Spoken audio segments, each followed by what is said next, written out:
Welcome to the Danceparty247 podcast. You got myself, DJ Envy, DJ T, and don't forget to like, subscribe, click the notification bell if you're watching on YouTube. Over to you, T. Good evening. There's only two It of could us be today morning. due to scheduling issues with some of our guests. So hopefully we'll be back to 3 next week. I actually proposed the subject of our topic today, or our chat, before I actually saw some stats that came out, which very, very coincidentally helped us out very significantly in our chat, backing up what our thoughts were that how the DJ industry, nightclubbing, I should say, directly, more specifically, is in decline. And if you're on YouTube, you'll see I put my notepad up. I have my notes with me, so I'm going to be referring to those. So, obviously, I've gone through these with you in advance, so we can't guess the game, which I love doing. We was going to, weren't we? When we had a third person, we were going to do that with them. I love doing that, but unfortunately, it's just myself and you on this one. Do you want to just go through a little bit about what we're going to be talking about and some of the stats? Yeah. So, reading an article on Mixmag, which follows up obviously on what we were going to talk about anyway. And the facts are brought out by the Office of National Statistics, which here in the UK is a government department that does all statistics from everything, the stuff that actually influence the government and their decision making, through to things like collecting, unfortunately, COVID data and all that kind of stuff. So let's not get too tied down with what the government should and shouldn't be doing at this precise moment. And on a footnote, I actually was an area manager that included being a gym manager for ONS. So actually been to the building itself, into their gym. Anyway, former life. Let's move on. They brought out some stats. And we know that clubs are closing. Drum Sheds was one that I saw on Mixmag again, that are closing this week, and they're a 10,000 capacity venue in London, probably one of the very biggest in the world. There's only a couple of clubs that have that kind of capacity worldwide, and they're closing. So it's not just the small players or the big players; it's across the board. But back in 2000, go on. I just going to say, it seems to be everyone. I mean, from what we've been doing since we've been let out again after lockdown, we've been to various venues. As DJs and as just as punters, and there's no real pattern to it. I think you're just either lucky to be busy or not at the moment. We'll go into maybe some reasons, excuse me, or our thoughts on those. It might not be. It might just be our opinion, might be a bit skewed or biased. But going back to the pure stats, because these do not lie. Back in 2010, there was 10,040 registered nightclubs. That's not bars or anything like that. That's just nightclubs, what you call discos back in the day. But yeah, basically playing, sort of dance music. In 2021, that had gone down to 6,985. Obviously, that includes part of the pandemic as well. And they were not very far off hitting 5,000. So they're closing a few hundred every year. So we're not far away from actually hitting the 5,000 mark, which is, in probably about 15 years, is half of what it used to be. Some other stats to go that as well, because it's not just nightclubs. In the last 2 years, from 2019 to 2021, there's 1,300 pubs have closed as well.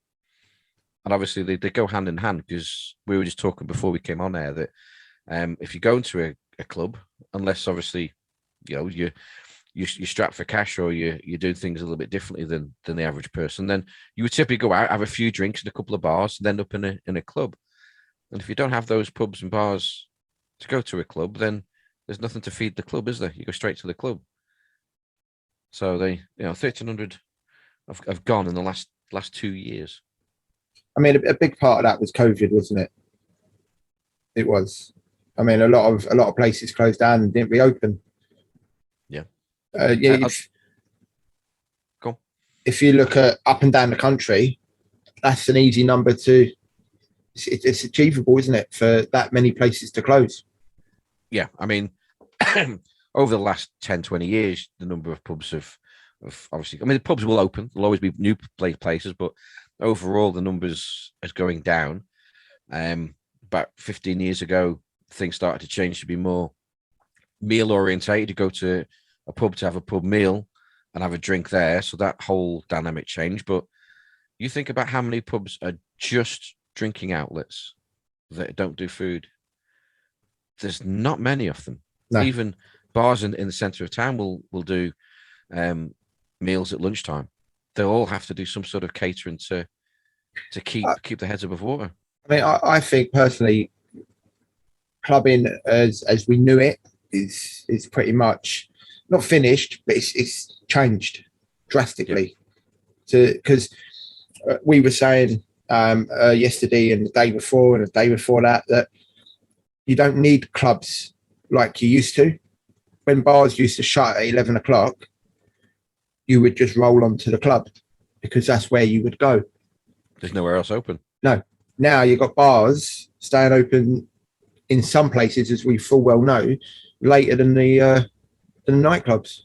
Yeah. You know, nightclubs are closing at 3, 4 o'clock, and you've got late bars open till 6 o'clock in the morning. I can't remember which town it was in. I think it was a northern town. I could be corrected, but the local nightclub applied for a review of their license, and one of the justifications was it says bars open longer than the nightclub, and people were going from the nightclub when that closed back into the bar that which they came from before they went to the nightclub. It's ridiculous, isn't it? Well, wasn't that Manchester way? I can't remember. It was somewhere up north. I think we spoke about that. We did. The irony that you go to the bar to go to the club to go back to the bar. Yeah, it's back in the day when I used to go out. I mean, it just weren't heard of. The pubs would shut at 11 o'clock, and where I live, there was only one nightclub. Well, I remember when I was younger, there was the odd. I call it more of a bar than a pub. Pub is probably more traditional. It's been around for years and years and years. And the bar, I would class as somewhere that is fairly new. That they just is more nighttime orientated rather than throughout the day drinking. Where I was used to live when I was born and bred, we had a 12 o'clock extension. That was a big thing. You could stay somewhere till 12, not 11, before you could go to your club or you'd go home. You'd have no choice. An extra hour was like everything. Yeah, I think I remember when, especially where I live, we didn't have DJ bars, and then all of a sudden a couple popped up. There was 2 in particular within 200 meters of each other, and the pubs would close at 11, and then you would go there till 2 in the morning, and then 2 in the morning become 3 in the morning, 4 in the morning. Do you know what I mean? And in the end, they closed them down because they were just too much trouble. But the extension of bars with their times it's just got later and later. And what's the point in having a nightclub when you can have a similar experience? It's not the same, not by a long shot. But if you're happy where you are, you got your friends, you got drinks, you got a reasonable sound system, because we know that bars tend to scrimp a little bit on that, don't they? We know that. Well, I suppose they're catering to everyone, aren't they? They're catering to people that's gone there for a drink, and those who want to have a boogie. There's a little bit of a dance floor now, typically built into it as well. So the music is not thumping, it's not in your face. It's commercial music, so you'd hear that in any bar, in any pub in the country. It's not more underground. And to be fair, that's what most people want. That if you go to a club, you go to someone that plays R&B club or a house club or whatever. You go to a bar, you'll get everything. Yeah. Like you said, you sat there. You don't have to pay to get an uncomfortable seat, another tenner out of your pocket. Which even then we know now it's not even a tenner for a lot of these places, because they can't charge that because no one will pay it. The prices of the clubs have gone down because they're competing with the bars that you get in for free. But if you're the only time you're going to make that money on the door is if you're a headliner, and people will pay 30, 40 quid to get in. Well, yeah, I mean, I remember going to a place called the Mint Club, which we've talked about before, which is now the Mint Warehouse in Leeds. But it was a tiny, tiny little club, only held about 100 people, something like that. It used to be cool in there because the seats used to be polos. It used to hole in the middle. Also, it was a unisex toilet as well, which was quite funky. That's how small it was. They couldn't afford to have the space for 2 toilets. So they literally had to find a way of glassing off the urinals from the cubicles and stuff like that. So it was a unisex toilet. And it was £15 to get in because they don't make money on the numbers. If you go to your local, do I say, something that's a bit cheesy, hold 1,000 people, you get in for 3 or 5 quid or whatever. They'll make the money on the volume. But 100 people, they have to charge a higher price. But that's £15 back in the day. I mean, you go to Ibiza and obviously you're paying, 50, 80 euros plus to get into these places. But you go into clubs now and they're talking 3 quid, a five. A five is the average price to get into majority of any club in the UK. Outside of probably of London, it's a fiver. Yeah, but even in London, you'll only pay 10 quid. No, unless you've got a headline act, and that's I think that's what it boils down to, is who you got playing. Now, in my opinion, I've played at venues where I've been a warm up DJ, and obviously then you have 2 or 3, maybe 2 or 3 DJs in between. Say I've done the first set, 9 o'clock, and you might have another couple of DJs or just 1 or 2, and then you have your headliner. The DJs that played before the headliner were no better or no worse than the headliner, but people were paying for that one person. And I think unless you have that status, you can't charge the big money anymore. I would say that people know, excuse me, my coughing, since this little virus I got back in June. Every time I talk a lot, I cough a lot. Excuse me, and have a drink. You must cough all the time then. I know. always seems to be more on a podcast. When you buy a ticket to see somebody, there's an expectation. You know what you're getting. You know what you're buying, and that's probably why people buy headliner tickets. It's because if you go to see Fatboy Slim or Patrick Topping or guy I obviously sort of I've paid a lot more attention to in the last couple of years. Eats Everything, whoever, within reason what you're going to get, because they will deliver their style, their music. It's like a McDonald's. You go to McDonald's anywhere in the world, you know what you're going to get. You go to a local restaurant and you might have the best meal of your life. Chances are that you probably won't, because you'll pick something that won't suit you, or you don't know what you're buying. And that's what you like with kind of grassroots, is that who's going to pay, even if it's a fiver, to go to somewhere that you've been to majority of your life, living local, to see somebody or to hear somebody play that you don't know who they are, you don't know what you're going to get, unless it's somebody's birthday or some reason above as an average of going out for the sake of going out on a Friday or Saturday night. You're probably not going to go out, and the culture's changed because of that. People don't go out as much. I think, for me, if just because you don't know the DJ doesn't mean the DJ ain't going to be any good. And let's be honest, if you're playing in a club or a higher end bar, the DJ would have been vetted. And yeah, you're saying that though, but we've come across some ropey ones as well. I was just about to give an example. We've vetted DJs, and we've come unstuck, haven't we? Yep. But generally, on a whole, the DJ's vetted, and it's going to be to a certain standard. It's going to be able to mix track after track after track without any clippity clops. Well, you'd hope. I mean, probably the reality of the situation, if you apply to an agency, because a lot of these bars just go through agencies, they don't even. Well, it's easy, isn't it? yeah, they don't research the DJs themselves. They go to an agency. There'll be a markup on the hourly rate that they'll be paid. The agency may well have taken a demo. That demo is going to be the best that DJ has ever given because it's perfect. Because you can do demo after demo and only submit the best of the best. They go out, they play live, and they're not always quite as good live. That's the proof from the pudding. Majority would be, but we've come across some that aren't. But they're not paid a great deal of money either. In retrospect for what they're doing, they're paid, I don't know, your average price in the UK for probably a 4 or 5 hour gig in a bar, 200 quid, 250.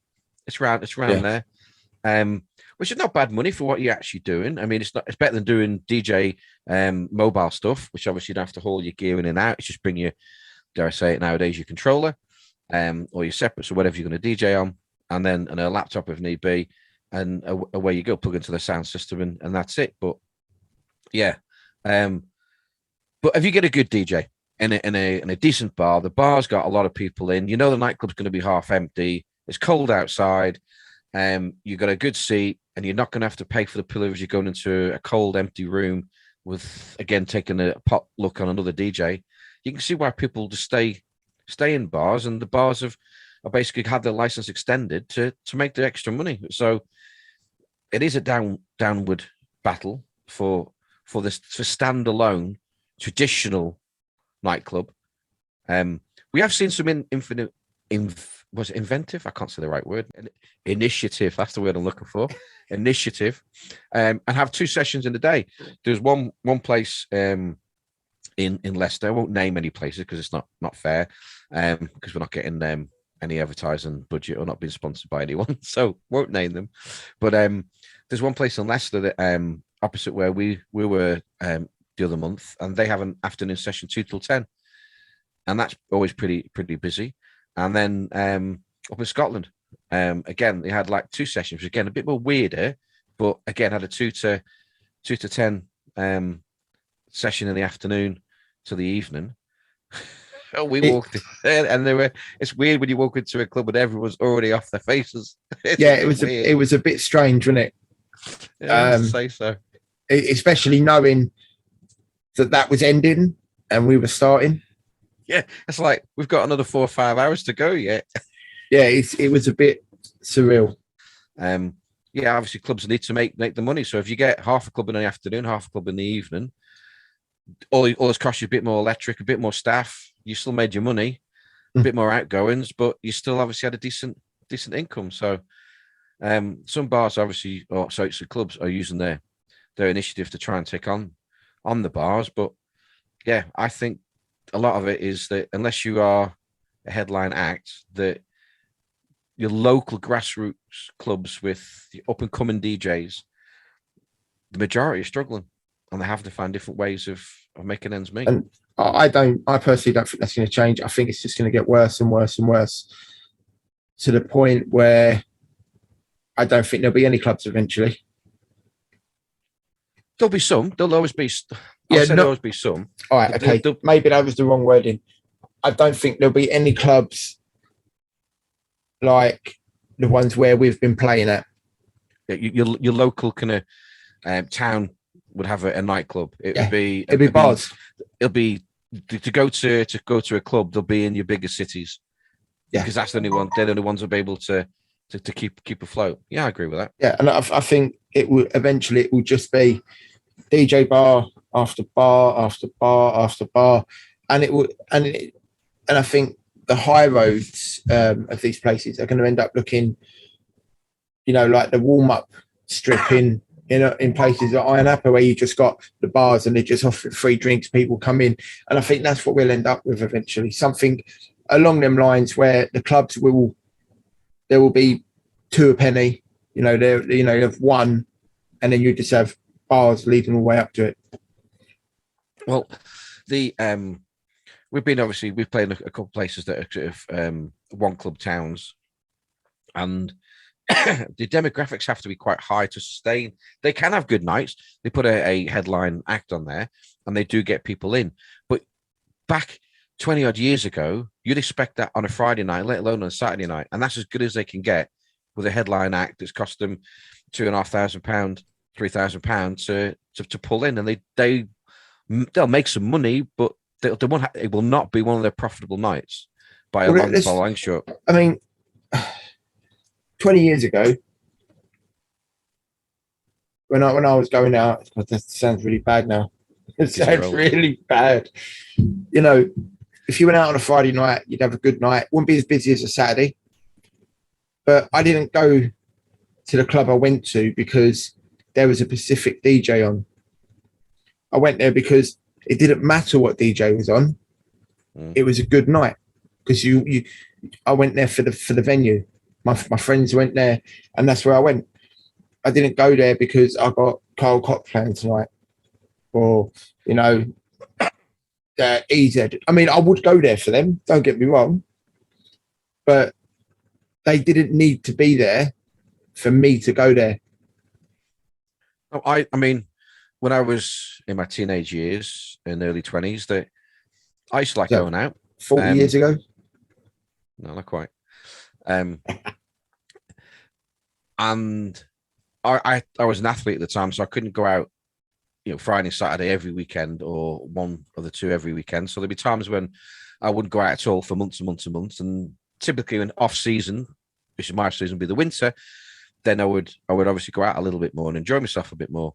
But it didn't matter to me who was playing. I mean, majority of the time, there was no headline acts anyway. And you just went out because you wanted to go out. They would play music, and you would go, well, that place plays music that I'm more into, so I'll go there, or I'll go that place because it's there. It didn't really matter. Sometimes it's just the fact that where your mates were going. Literally, they're going there, and you go, oh, I prefer to go here, but I'm going to go with you guys anyway because that's where you want to go. It didn't ultimately matter who was playing and what they were playing so much. But I suppose as music got a bit more specialised, that when we were up in Scotland, we saw a hard dance night, and you said it was bounce. That it was on there, or whatever it was. But like, it had a big queue outside. So there are places and genres and times and niches of music that will always create a gathering. But the lockdowns, and we've had obviously with the pandemic, has changed the culture. Two things. I've got teenage daughters, and they don't go out that much. Eldest started going out a little bit more, but she was 19 before she started going out. She wasn't like back in our day, which 16, 17, 18, you'd be going out. It's come a little bit later for her, and it's only because she sings. Well, she had a boyfriend before then, but now she's single, and circumstances are she's gone out more. My other daughter has no inclination to going out whatsoever. She's 16. Back in our day, I mean, I was late going out. I didn't go out until I was cacking myself going into a bar that notoriously would throw people back when I was 17 and a half. I was like, oh, all my mates are going in there for like last 2 years. I started going out when I was like 15, going out proper nightclubs. But that's the thing. You it's like wait for the weekend and you go out. And I think the culture's changed, that a lot of people are not going out. I mean, I know it's more expensive to go out than it is to drink. And I've never been somebody who can drink. I go to house parties and drink a lot, but I can't drink on my own in my own house. But do you know what else I think it is?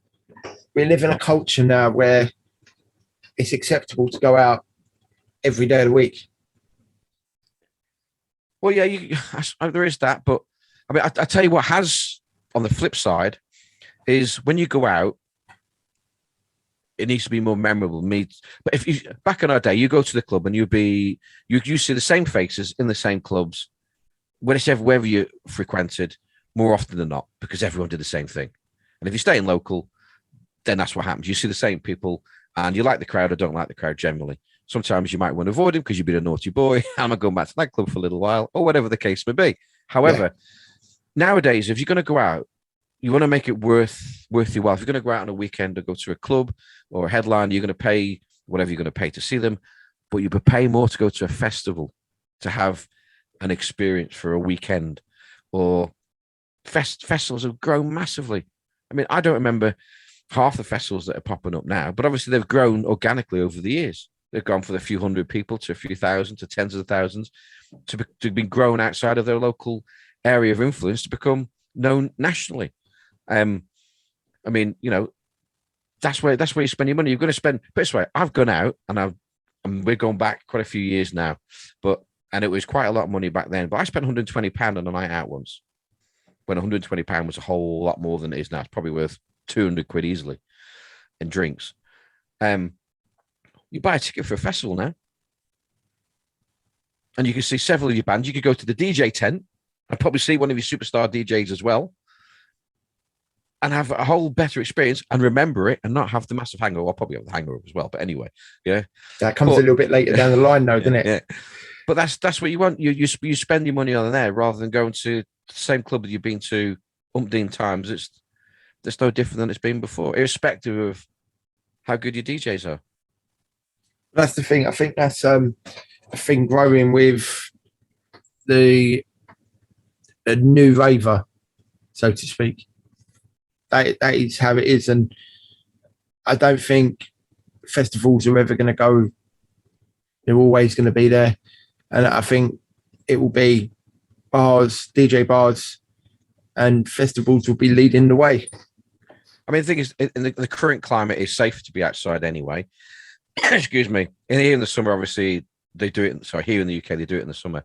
Get it right way around. Here in the summer, they do it in the UK. Yeah, that's right. But that's what you look at it as having something you can remember. People wear and cherish their blooming wristbands, don't they? They'll take them off. They collect collectibles from some festivals. Exactly. I mean, do you collect the wristbands of the nights we've been to or we've DJ'd at? No, I've still got a big box of them. Yeah, it's just like.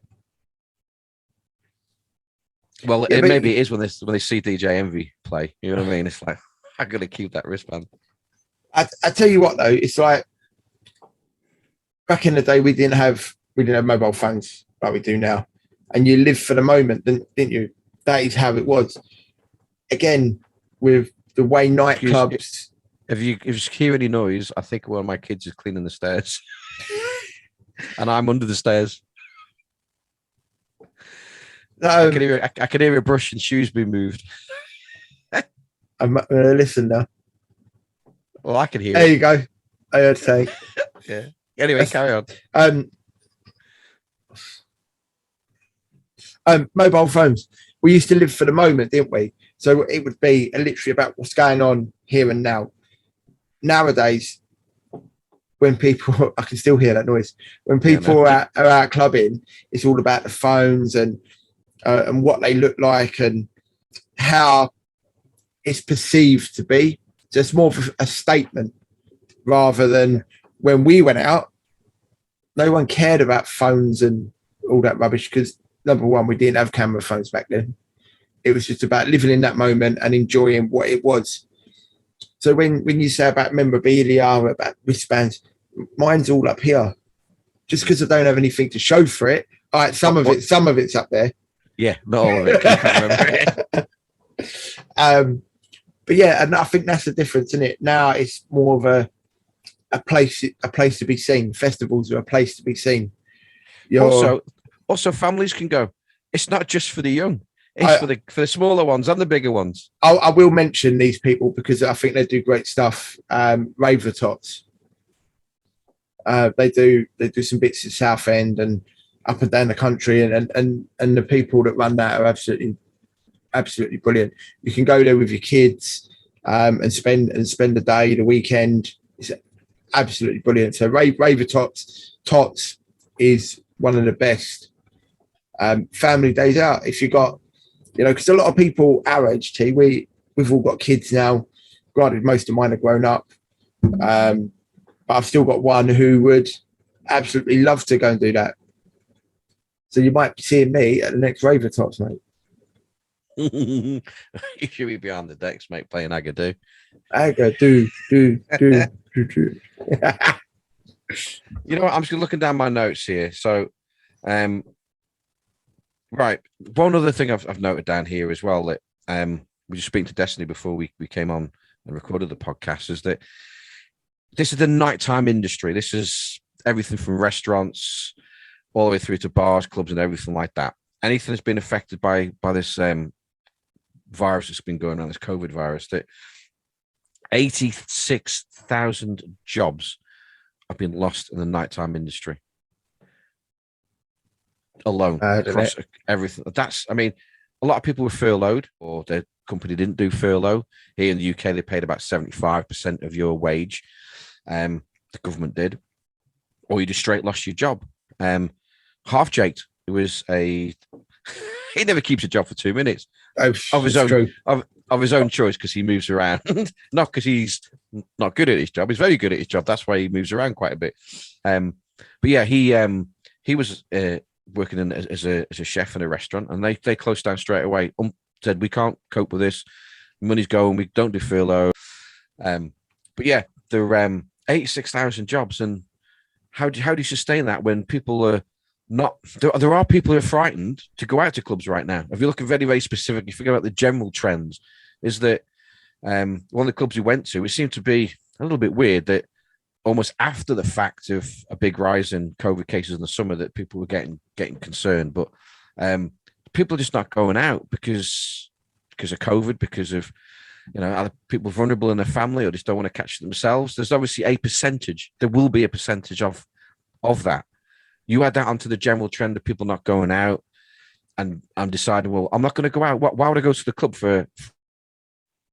I can pay for my ticket to go to Glastonbury, you know, and see epic artists. I mean, like, you know, I'll just go around to a mate's house, have a few beers, and then have a memory for the rest of my life that I've been to Glasgow. So I can understand those kind of things, but it doesn't help the working DJ in your local club, who's probably a pretty decent DJ, to have a crowd, to have a bit of self-worth in terms of a job, and, you know, just have some people on the dance floor, because that's all the DJ really wants. Forget about whether you get paid, don't get paid, or how much you get paid. Is that ultimately you don't become a DJ to earn millions of pounds. You don't. You earn the money later on. It's all about getting people on the dance floor, having a good time, and being the center of that. Even if you're not somebody that's like front and forward, like DJ Envy, you know when he's playing, yeah. I'm more like my style, which is like, I'll just let the music do the talking. I'm only joking, yeah. It's not the other way around. I'm not. No, but I'm saying is that you let. It's such a great feeling to get people on the dance floor, to give them a good time. That's why you do it. And if the people are not there, then you don't feel fulfilled. And we've been to obviously several nights that have been reasonably okay, but that's it, reasonably okay. We were thinking this time last year, we were rubbing our hands together saying everyone's going to come back, everyone's going to be so eager to go out, they haven't parked for ages, and it was a whimper. What has happened is we've gone back to about late 80s, early 90s, because here in the UK, there was an act brought through that you couldn't have a gathering. So a lot of parties got stopped. And then we had a proper illegal rave scene. And obviously thousands of people were turning up for parties and stuff like that. And people were doing that through lockdown. And people are still doing it now in parts of the country that don't have lockdown, having proper old school raves, don't want the hassle of going to a club, paying to go to a club. It's probably their local DJ who's got probably a bit of a reputation that they'll go, he's playing, so I'll go there. And that's been a massive increase in the number of people that have put on illegal parties. Yeah, but some of them illegal raves, I went to a couple and they were superb.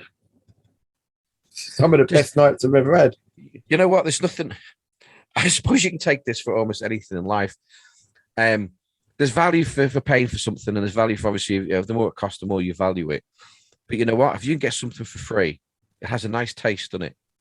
If you got out and partied and hasn't cost you a penny, just a bit of fuel, you and your mates, a field in the middle of nowhere, you'll have a great night. But if you go pay a £5 to go to your local club, you're going like, well, it closes at 3:00.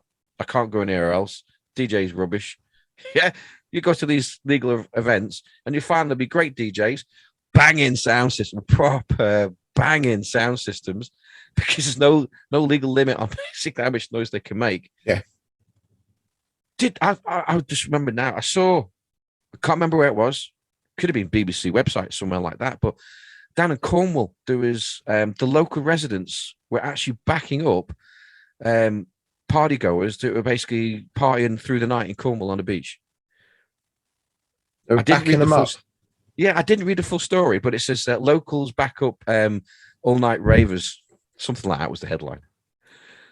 But I didn't go in and read the full story, so I didn't know the full facts. But normally it's the other way around it, and the police are outside and waiting to catch you. But they're normally trying to close them down, aren't they? I think we've had our fill of envy and myself. So thank you for watching and listening. If you're on the new audio, because we've got audio on Spotify as well, plus other platforms, all of the good platforms are available. So thank you for watching and listening. If you're on YouTube, like, subscribe, all that kind of stuff. Like, heart, or whatever it is on the format you listen to is on your normal podcast, and we'll hopefully back up to a 3 next week. Till then, see you. See you later, guys. Bye. It's like it was me and him. Welcome to Dance Party Podcast.